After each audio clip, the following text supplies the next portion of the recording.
You've probably picked up a tin of corned beef at some point and thought to yourself, hold on, where exactly is the corn in this? It's an understandable confusion. The label clearly states beef, and that's definitely what's inside. But you won't find even a trace of corn anywhere. The name has puzzled countless people over the years, particularly because it suggests some sort of combination dish featuring both ingredients. But here's what you need to know. This preserved meat has zero connection to that golden vegetable sitting in your pantry. The word corned actually originates from something far more ancient and considerably saltier than you might imagine. In this episode, we're diving deep into the fascinating backstory of how corned beef got its peculiar name, the process that created it, and the reasons this salted meat became so incredibly significant across the globe. Welcome to Stories Behind Everything. Let's travel back to an era before modern refrigeration existed, when keeping food from spoiling presented a genuine survival challenge. Communities desperately needed reliable techniques to extend the lifespan of their meat supplies without them going bad. Among the most effective solutions they found was the use of salt. When applied properly, salt extracts moisture from the meat, creating an environment where harmful bacteria simply cannot thrive. But the process required a specific type of salt. Historically, people relied on large, chunky salt crystals for preservation. Here's where things get interesting. In ancient English, the term corn wasn't exclusively tied to maize at all. Instead, it described basically any small, hard grain or particle you could imagine. Therefore, when we say corned beef, we're actually referring to those substantial salt grains that were pressed into the meat to cure it, not the vegetable we call corn today. As beef was rubbed down and packed with these coarse salt particles, people naturally started calling it corned beef. This preservation technique wasn't simply about enhancing taste or creating interesting flavors. For people living centuries ago, it was absolutely critical for survival.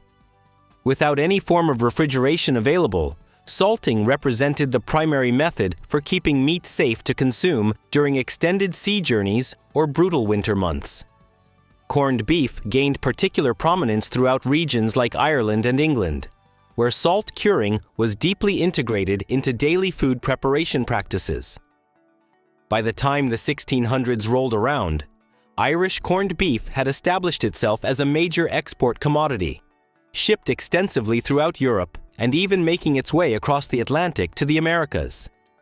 Here's an interesting twist though. Although we strongly associate corned beef with Irish cuisine in modern times, the average Irish citizen back then rarely had the opportunity to actually eat it themselves. The premium quality beef produced in Ireland was primarily intended for international trade and export markets, while local populations subsisted mainly on pork, potatoes, and whatever vegetables they could grow.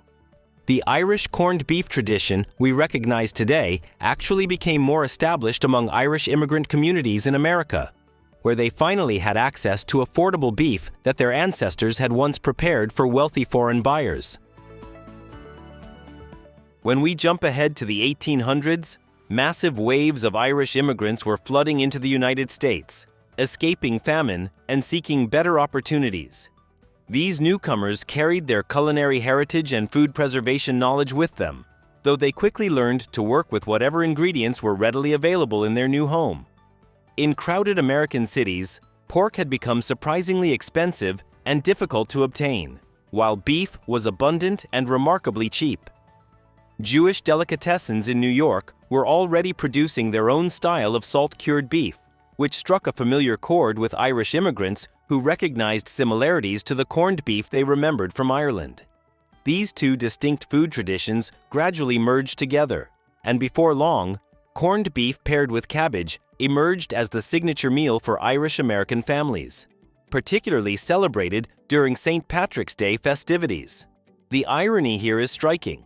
What millions of people today consider an authentic Irish tradition is actually more accurately described as an Irish-American innovation. Back in Ireland itself, families were far more likely to serve bacon with their cabbage rather than corned beef. Outside of home cooking, corned beef actually played a remarkably important part in shaping world events. Its extraordinary ability to remain edible for extended periods without refrigeration made it indispensable for seafarers and military forces.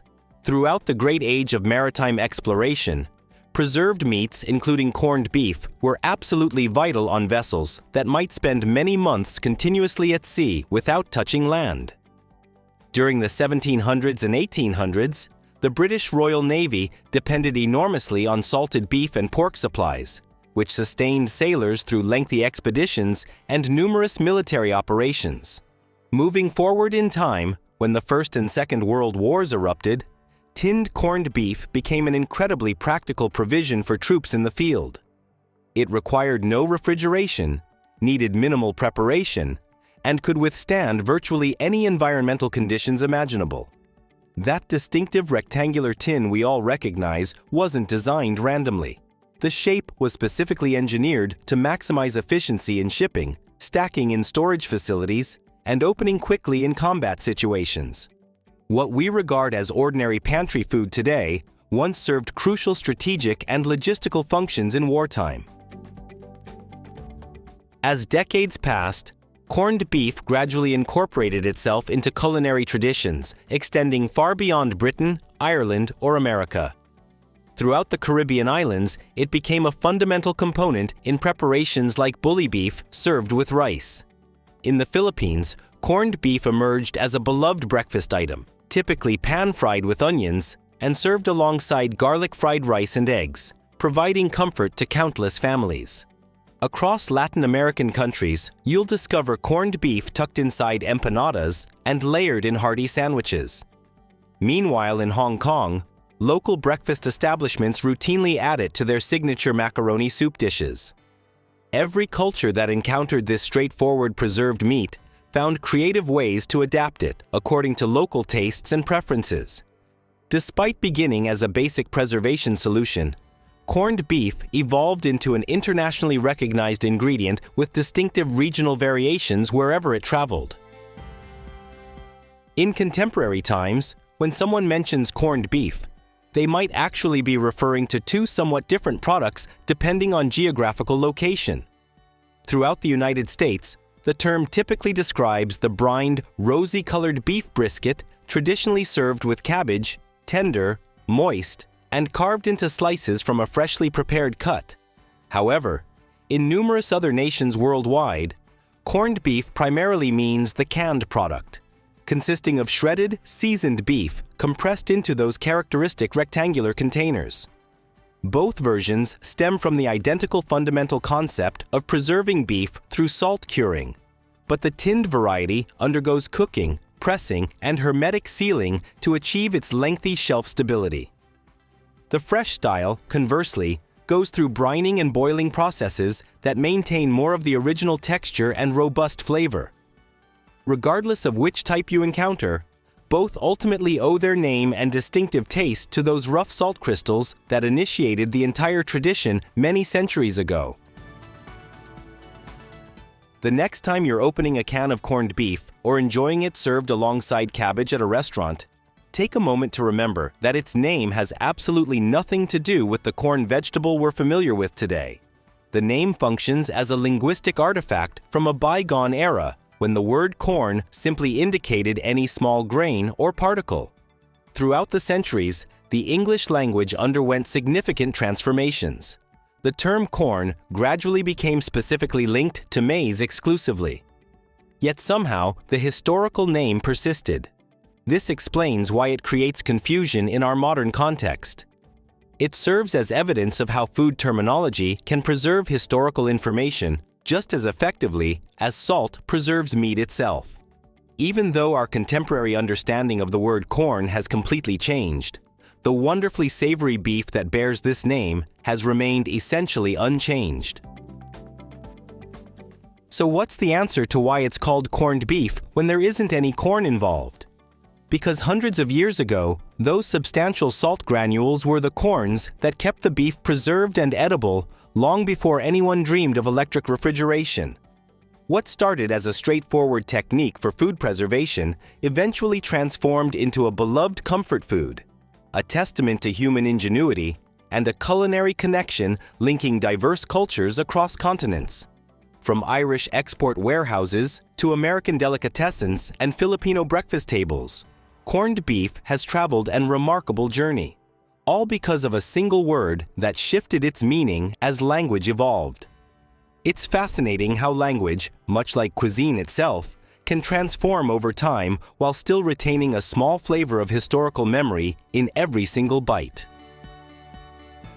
Thank you for watching. If you have ideas for our next video, please share them in the comments section below. We'll make sure to acknowledge your contribution. Thank you for joining us on this journey through stories behind everything. Don't forget to like, subscribe, and stay tuned for more stories woven through the smallest details.